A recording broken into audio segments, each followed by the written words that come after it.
The media is in love. I wanted to get to this story yesterday, but we were loaded up with stories yesterday. The media is in love with the Liz Cheney story. Now, there's a reason they're in love with the Liz Cheney story. Media, they're Pravda activists. We know that. This is not breaking news. There's no serious journalists left at many of the mainstream media outlets. You want to get serious journalism from nonpartisan journalists? They may be partisan in their lives, but not in their. Go to Glenn Greenwald, Matt Taibbi. You know, even at T.A. Franks had done some decent work on the Spygate stuff. These are people actually told the truth, despite whatever their personal partisan leanings would be. Expecting journalism from the New York Times and Washington Post is a total, complete waste of your time. Why are they in love with the Liz Cheney story? What's the Liz Cheney story? Liz Cheney is a failed Republican who has taken a leadership position in Congress. I think she had the third highest post in Congress and has used that position to waste her time bashing Trump and basically Trump supporters. I'm not suggesting, by the way, that anyone in the Republican Party, ladies and gentlemen, should never question Donald Trump or anything. I have.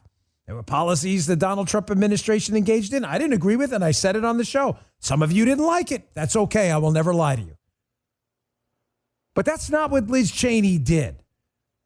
Liz Cheney and that whole cabal were knee-deep in the PP hoax and all this other stuff, and she used most of her time to bash Donald Trump and isn't concerned about the fraud or possible fraud or potential fraud that's been uncovered or may be uncovered in the 2020 election because she just wants to bash Donald Trump. So therefore, you may want to get out of leadership.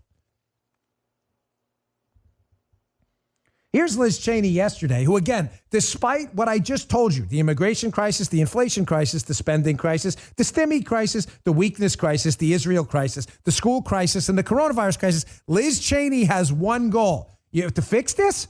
Immigration, spending, inflation, the Israel situation, the coronavirus. That's her goal, right? No, that's not her goal. Here's Liz Cheney's goal. Check this out. I will do everything I can to ensure that the former president never again gets anywhere near the Oval Office. We have seen the danger that he continues to provoke with his language. We have seen his lack of commitment and dedication to the Constitution. And I think it's very important that we make sure whomever we elect is somebody who will be faithful to the Constitution. Okay, so this is this fraud. This is her concern right now. So Trump largely fixed, not solved, but fixed the immigration crisis. It was manageable. We had a government spending issue. I'll give the Democrats that under Trump, but we didn't have an inflation issue. That's just hard numbers, facts and stuff. Government stimulus payments. We had what, 3% unemployment before the coronavirus crisis hit under Trump. We had Middle East peace deals. We had a bunch of school choice measures going on. Kids were back in school, and he supported getting kids back in school. But Liz Cheney's not interested in that. She wants all that gone. Her sole focus is keeping Trump out of office. She's allegedly a Republican. Clown. Reminds me of can I tell a quick story? Do I have permission from the staff to tell a story? Okay, thumbs up. Joe, can I tell a story? Is that okay? Yeah, man, go ahead. Okay, thanks, buddy. Joe's giving me permission. I have to ask.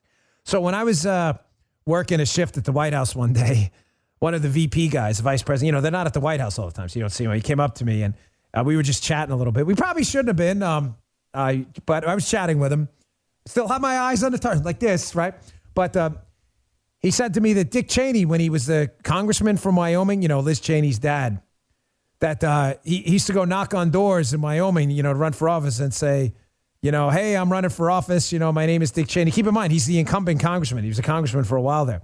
So he would knock on doors. This is his story, by the way, Cheney's story, not mine.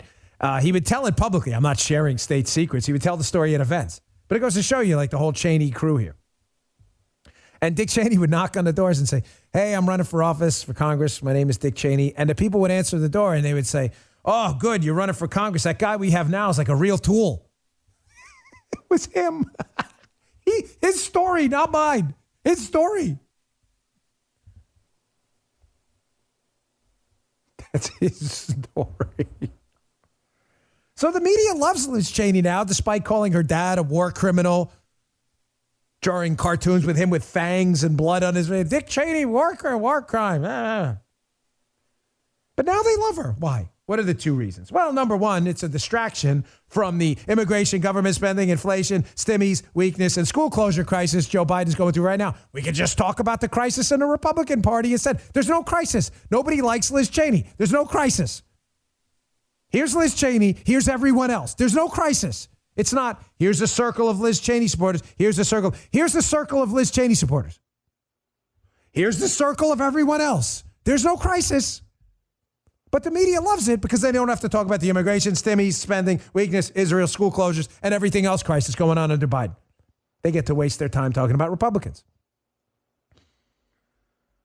Secondly, the media wants this because they would love nothing more than this. New York Times, over 100 clowns, kidding, it says Republicans, but they are clowns. Over 100 clown Republicans, including former officials, threaten to split from the GOP. Oh, the media would love that. Third party? What have I told you about third party? Why? For you regular listeners, quiz time. Quiz time. Why will third parties never work in the United States? Because, ladies and gentlemen, we do not have a system of proportional representation. We have a win or go home system. In other words, if you had a third, a fourth, or a fifth party on a ballot in a congressional district, the guy who or woman who gets the most votes wins. Everyone else goes home. Around the world, that system doesn't exist. It exists in some places, but in many it doesn't. They have proportional representation, meaning if the Republicans get 30% of the vote, they get 30% of the seats. The Democrats get 20%, they get 20% of the seats. The Libertarians get 10, they get 10% of seats. The Communists get 1%, they get 1% of the seats. That's not the way our system works. You have a third party on the ballot running as fake Republicans. They take votes away from real Republicans, and the Republicans lose.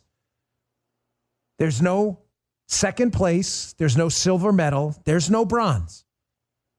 So what better way for the media to sabotage the conservative movement than to foster an environment where Liz Cheney and others splinter off to take away votes in congressional districts and with the presidency from actual Republicans who don't spend their entire day concerned about Donald Trump. And by the way, it'll never work in the Electoral College either, because if there was a serious third party, you would never get to 270 electoral votes, no one. So what happens if no one gets to 270 in a presidential election? Conservatives, you know this. The liberals are thinking, I don't know, I've never read the Constitution. Well, what happens? It goes to the House of Representatives, where the states all get one vote. You think those states and those delegations that are Republican and Democrat, there's no third-party representation? You think they're going to vote for a third party? Of course not. You have no chance of winning. Liz Cheney. She triages her needs. And number one need right now, not solve any of these problems. Cater to the media, kiss their butts, the same media that hated her, and make sure a third-party division, a third party starts, which divides the Republican. But great job. Media loves this story. They don't have to talk about Biden at all.